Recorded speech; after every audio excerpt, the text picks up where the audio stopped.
مرنے کے فوراً بعد آپ نے دیکھا ہوگا کہ مردے کے انگوٹھے پیر کے باندھ دیے جاتے ہیں، بعض لوگوں کا یہ جبڑا بھی باندھ دیا جاتا ہے۔ اس کے پیچھے ایک بہت بڑا ریزن ہے، کیونکہ جو روح کا تعلق جسم کے ساتھ ہے، وہ جب تک روح جسم کے اندر ہے اس کے جسم کی حرارت موجود ہوتی ہے، باقی رہتی ہے، اور اس کا جسم کام کرتا ہے، لیکن روح نکلنے کے بعد کی کنڈیشن کو قرآن نے بیان کیا۔ الہم ارجل یمشون بہا ام لہم ایدی یبطشون بہا ام لہم اعین یبصرون بہا، کہ دیکھو آج اس کے ہاتھ موجود ہیں، اٹھانے کی طاقت نہیں ہے، آج کان موجود ہیں، سن نہیں سکتا، آنکھیں موجود ہیں، دیکھ نہیں سکتا، کیونکہ ہمارے سامنے جسم ہوتا ہے، ہم دیکھ رہے ہوتے ہیں کہ بھائی سب کچھ موجود ہے، لیکن اس کی روح کا تعلق اس کے جسم کے ساتھ کٹ چکا ہوتا ہے، اس کی باڈی اکڑنا شروع ہو جاتی ہے، اس کی باڈی ٹائٹ ہونا شروع ہو جاتی ہے۔ تو اس لیے آپ نے دیکھا ہوگا پیروں کو، مردے کے پیروں کو، جو مرحوم جو ہوتا ہے جس کا انتقال ہو جاتا ہے، اس کے پیروں کو آپس میں ملا کے اس کے پیروں میں ایک رسی، سدلی یا فیتا وغیرہ باندھ دیا جاتا ہے، کوئی چٹ باندھ دی جاتی ہے تاکہ اس کے پیر پھیلے نہ، کیونکہ جو روح نکلنے کے بعد جو عزم جس حالت پہ جیسے ہوتا ہے وہ اسی حالت پر پھر رہتا ہے۔ اور منہ بعض لوگوں کا اگر کھل جاتا ہے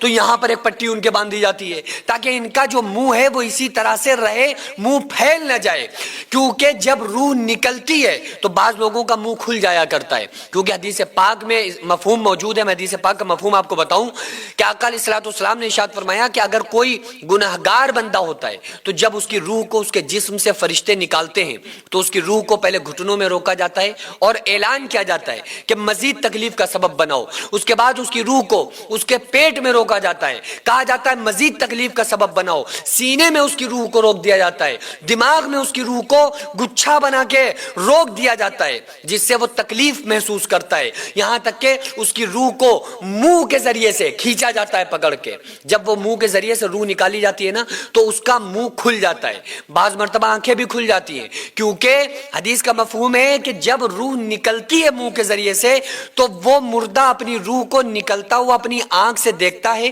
اور محسوس کر رہا ہوتا ہے، اس کی وجہ سے اس کی آنکھیں بھی بعض مرتبہ کھلی رہ جاتی ہیں۔ تو اگر نیک بندہ ہوتا ہے تو اس کی مثال آقا علیہ السلام نے کیا دی؟ آقا علیہ السلام نے ارشاد فرمایا نیک بندے کی روح اس طرح نکلتی ہے جیسے گندے ہوئے آٹے میں سے بال نکال لیا جاتا ہے کہ کہیں بال ٹوٹ نہ جائے، اسی طرح ایسے نکلتی ہے جیسے بچہ دودھ پیتے سو جائے، ماں اس کے منہ سے دودھ کو کھینچ لیتی ہے کہ کہیں بچہ اٹھ نہ جائے، اتنی آسانی کے ساتھ۔ اور گنہگار، بے نمازی، فاسق، فاجر کی جب روح نکلتی ہے تو آقا علیہ السلام نے ارشاد فرمایا